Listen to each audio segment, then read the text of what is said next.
Respected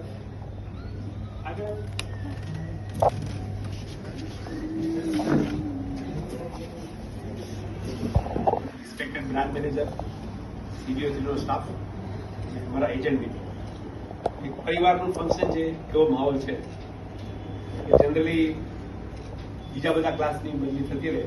અમારું ઘણી વખત ઓફિસમાં કહું છું કે અમારું તો લીમડાના ઝાડ જેવું છે, વટે મારું આવીને રહે છે, ઝાડ તો ત્યાં ત્યાં રહે.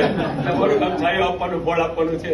એટલે પર્સનલી જે બીજી બધી વાતો થતી હોય, પણ જયારે ખરેખર બોલવાનું આવે ને ત્યારે આપણને એટલું ફાવે નહીં.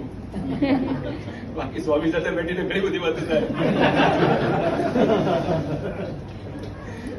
એટલે 38 વર્ષ ને 5 મહિના 22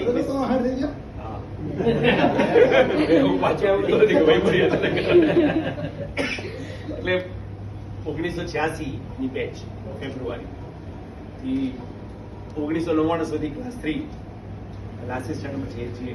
2 વખત ડબલ લેવલનો ઇન્ટરવ્યુ પણ આવી ચુક્યો હતો, પણ ત્યાંય વિપુલભાઈ કીધું ત્યાં યુનિયન સંભાળતો હતો, પછી પાછો યુનિયન સંભાળે એટલે પછી અલ્ટિમેટલી 35 વર્ષ પછી ડીઓ, 35 થી 25 વર્ષ ડીઓ. બિપિનભાઈ કીધું 1999 28 જૂને એક્ઝેક્ટ અમારી ટ્રેનિંગ શરૂ હતી. સપ્ટેમ્બર સુધી ટ્રેનિંગ હતી, સપ્ટેમ્બરથી ફિલ્ડમાં આવ્યો. આ બધાના જેટલાના સપ્ટેમ્બર એન્ડિંગ છે એ બધા જ એક સાથે. આઈઆરડીએ પહેલાના તમે જુઓ તો જેટલા એજન્ટ બેઠા છે એમ એક અરવિંદભાઈ ડાંગર ને બાદ કરો ને તો બધા જ જૂના એજન્ટ છે, જે 15 વર્ષ જૂના છે. એટલે એક્ઝમ્પ્ટેડ કેટેગરી વાળા છે એમ કહું ને. એટલે હું આજે એક્ઝામ આમાંથી નીકળી રહ્યો છું ને આ બધા એક્ઝમ્પ્ટેડ કેટેગરી છે. એટલે તો બધા એજન્ટોને ડીઓ મળી જશે. 5 એજન્ટ જેવા છે, પણ જર્ની બહુ સારી રહી. જેમ વૈભવે કીધું કે મારું પહેલેથી એવું હતું કે ભાઈ માર્કેટિંગમાં જવું, પણ પરાણે કામ નહીં કરવું. જે પણ કામ કરો એમાં એન્જોય, તો તમારી હેલ્થ બધું વધે. મેઇન વસ્તુ ઘણા પરાણે નોકરી કરતા હોય ને તો તમને મજા ન આવે, ઓફિસમાં આવવા તમને ઓલું થાય. રિયલી મેં બહુ એન્જોય. જે જનરલી 60 વર્ષે માણસો કેવું કહેતા હાજ છૂટ્યા, હવે કોઈ એલઆઈસી પગથિયું નહીં છોડું. હું ત્યારે મને એવું ફીલ નથી થતું. હું હજી મેં જે 5 એજન્ટને તો મેં પહેલા બોલાવી લીધા હતા, જે મારી સાથે જોડાવાના, કે હું અહીંયા ભાવનગરમાં જ રહેવાનો છું. પુના આવતો પુના છે એટલે પુના આવતો જતો રહીશ. બાકી હું છું ત્યારે ઓલવેઝ અવેલેબલ છું. એટલે એ તો બધા જીદ કરે જ છે કે મારી ઓફિસે બેઠજો, મારી ઓફિસે જો અત્યારે ધ્યાન રહ્યું છે કરે. એટલે હું એટેચ તો રહેવાનો છું. એટલે મને એવું કોઈ મને નથી સંસ્થા પ્રત્યે ફરિયાદ, નથી કોઈ મિત્રો પ્રત્યે, નથી કોઈ સ્ટાફ પ્રત્યે ફરિયાદ. એવી કોશિશ બને ત્યાં સુધી કરી છે કે કોઈની સાથે મન મોટાવ કે દુઃખ ન લાગે. ફરજના ભાગરૂપે યુનિયન આટલા વર્ષ સંભાળ્યું, એટલે કોકને મારા માટે તો લગભગ હું કાંઈ નહીં બોલ્યો, પણ ઘણા માટે બોલ્યા હોય છે, પેલા થતા હોય, પણ મનમાં કોઈ એવું ન થાય કે કોઈ મગજમાં નથી લીધું. બોલી લીધું હોય તો બોલી લીધું હોય, પછી સોરી કહેવાના ઘણા દાખલા છે. અને આ તો જે ફરિયાદ કરી મારા છે એમ એજન્ટોને પણ ઘણી વખત તમને શૈલેષભાઈ નથી કહેતા તમે એટલું બધું કીધો પછી આના કામ કરે ગોળી ખાઈ છે. 1-2 વખત તો મને તે છે કીધું મહેશભાઈ સાથે ઝઘડો, એટલે ખાસ બાંધવા આવ્યો એમ કે નથી મહેશભાઈ તમે બેઠો સાહેબ હું આવું છું કે તમે મારી પણ એ જ મહેશભાઈ સાથે આ ફેમિલી રિલેશન છે. એટલે ઘણી વખત છે ને પ્રેશર હોય, આ છે તે છે, બોલાઈ ગયું હોય. એટલે પણ લગભગ બહુ વાંધો નથી આવ્યો. ટૂંકમાં કોને કે ગાડું ચાલી ગયું છે. સેમ ઘરે પણ એવું જ છે. બોલાઈ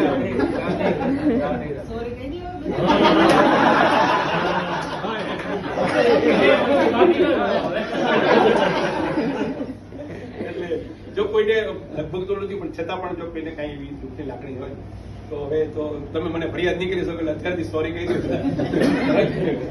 ઓફિશિયલી તમે હવે કમ્પ્લેન નહીં કરી. પણ મેં મારી નજર સામે સ્ટાફ તો બધો ફરતો રહ્યો, પણ છતાં ઘણા વખત એવું જોયું છે કે સ્ટાફે એ જ રહ્યો છે.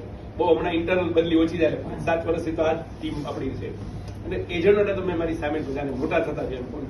ભાવિન છે તો 18 વર્ષ 4 મહિને 3 મહિને એજન્સી લીધી. ભાવિનને તો મેં 12th પછી ભણતા જોયેલો છે. હા, જડીમાંથી પેન્ટમાં આવતો છે. સાવ નાનો હતો. તેજસભાઈ જો, હિતેશભાઈ જો, આ બધા આઈઆરડીએ પહેલાના એજન્ટ છે. એક જ આઈઆરડી નો પહેલો એજન્ટ આવ્યો 367. બાકી ત્યાં સુધીના બધા જ એજન્ટ આઈઆરડીએ પહેલાના. એટલે સપ્ટેમ્બર થી આઈઆરડી એપ્રિલમાં આવ્યું ત્યાં સુધીમાં 45 એજન્ટ હતા. પણ બધા સાથે રિલેશન સારા છે અને બધા જ લગભગ ચાલુ છે, અથવા આપણા ટચમાં હોય જનરલી. એટલે જર્ની બહુ સરસ છે. 60 વર્ષ ક્યારે પૂરા થયા ખબર ન પડે, અને ભગવાનની દયાથી હેલ્થ સારી છે એટલે તમને ભૂલો લાગે.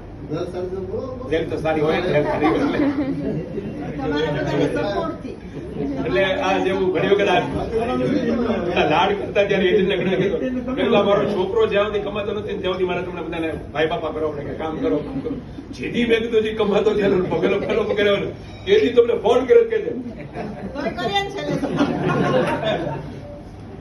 પણ આમ તો મેં વનમાં પ્રવેશ છે પછી ઘણા બધા ફેરફાર કરતા 70-72 ની ટીમમાંથી ધીરે કરતા 28-30 હજાર મેં એસડીએમ પેલા દર રવિવારે ફોન કરવો હતો, મેં કામે કરતો બધાને ટ્રેનિંગ માટે બોલાવતો રવિવાર.